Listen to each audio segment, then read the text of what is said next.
Good afternoon, everyone. Thought I would share something with you that I just did. I was inspired by a lock somebody had made a challenge lock out of by this, but something similar to this. But thought I would give this a try. This is going to be my 31st lock I've made or did up, and I'm going to show it to you. First, I'm going to show you the plug. Here's the plug. As you can see, if it'll focus, all of the holes are undercut, but there's a twist to it. Every other one is cut, has a cut into the cylinder like that. Not sure if you can see them all, but you can see it in the back pretty well.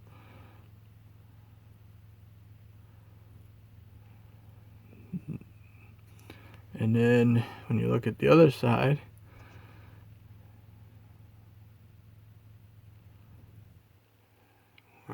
that's not the holes. The opposite ones are cut with some of them a little over on it. When I was cutting the side, and they're probably the same on the other side.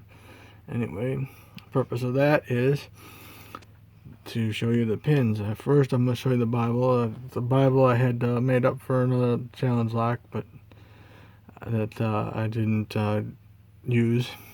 And I got threading on the first one there, on the first chamber on this, just on the first chamber, it looks like, on there.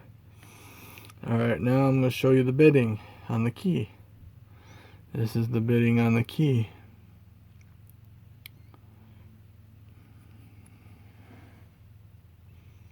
Not sure if you can see it. Now I'm going to show you the pins.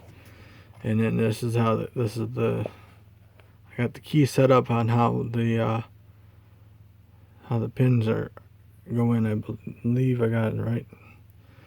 And then there's the pins. These are going into the front over here.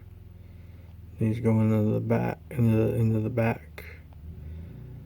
I customized this pin, this one, all these pins except for these two here and these two right here.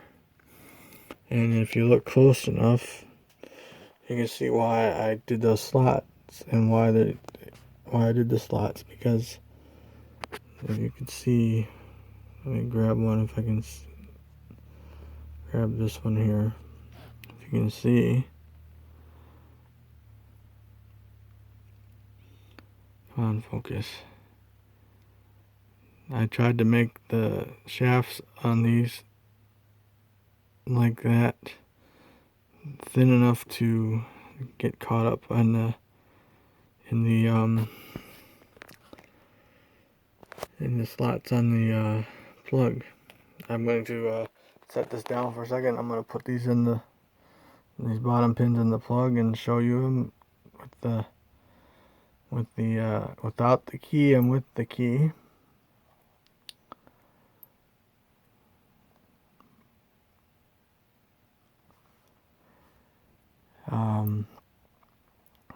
And you'll see some things. Alright, this is without the key.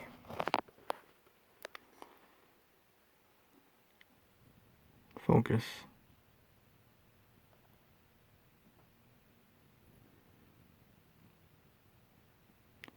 This is without the key. They're all the way down. As you can see, there's the back two here are kind of,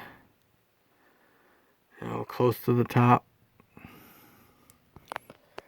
Now I'll put the key in, and hopefully, and they all line up like they should. They all line up like they should.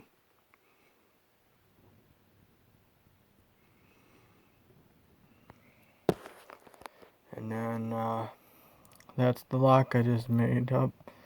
The part that was inspired by another lock I seen made by West Coast Picks, where he did two slots on the holes of a Grendel, I guess it was called. That was kind of inspired me to try this on this particular kind of lock with the skeleton. I had thought that the skeleton part was the notches were where these bigger notches were where the pins were on spots, but apparently that's not the case. Anyway, I do have to say that you will have, whoever gets it, people that get it will have to shim it, because I did make a T-pin, very narrow T-pin. When you gut it, it's not necessary to gut it, but if you don't want to. But as you can see, that there's a T-pin, and then these here ones are plain. They're just going in the back because the other ones are pretty tall. And I chose 3 different sizes. These are a little bit long. I believe these are the shorter ones. And this is a shorter one, and then these are longer than these ones. This is longer than these. Anyway, I'm going to put this lock together, and the person that I am going to send it to, along with some of the things that I told him about, I'm going to send it to Bronx Lockpicker 60, my good friend. I wish you luck, and hopefully this is a good challenge lock, and it works with the key in that. I will put it together to see if it works. If it does not work well, then I will scrap this idea, but I'm thinking it will. Everything lined up pretty good in that. I just got to put it all together and put it in the package to send out to you. And I hope it's a fun one, and hopefully takes longer than 30 or 40 seconds to do. But I'm probably jinxing myself by saying that, but I thought it would make it a little tougher because of the slots and these pins. Anyway, thank you for watching. I'm going to put this together and put it in the package, and have a great day.